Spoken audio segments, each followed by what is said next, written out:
আমার সাথে যোগাযোগ করার চেষ্টা করবো। তোমার সুখের ঠিকানায় ভালো থেকো, বাই। কি হচ্ছে আমি তো কিছুই বুঝতে কি পারছি করি এখন? এখন তো আমার সব রাস্তাই বন্ধ হয়ে গেছে। আল্লাহ, কি হয়ে গেল? আমি কি করলাম এবার? দেখো, তুমিও আমাকে আমার হাজবেন্ডের মতো ভুল বুঝো না। আসলে আর সত্যি আমি তোমাকে অনেক ভালোবাসি, আর সেই জন্য আমি আমার হাজবেন্ডের সাথে এমন করছি। প্লিজ, তুমি আমাকে আবার ছেড়ে যেও না। ভুল ভুল আমার হইছে তোমার মতো বিবাহিত মেয়ের সাথে রিলেশন কইরা। কি বলো এইসব তুমি?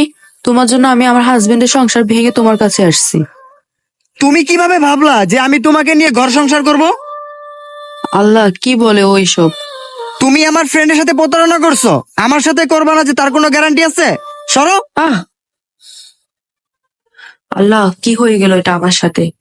কিভাবে আমার ফ্যামিলির সামনে যাব? কিভাবে তাদেরকে আমি চোখ দেখাবো? আমার স্বামী আমাকে ছেড়ে দিয়েছে, এখন আমি কার কাছে যাব? কোথায় যাব? কেন করলাম আমি এসব? আজ আমার কেউ নেই, সব শেষ হয়ে গেছে আমার। বন্ধুরা, এখন আমার কি করা উচিত তোমরা জানাও কমেন্ট করে।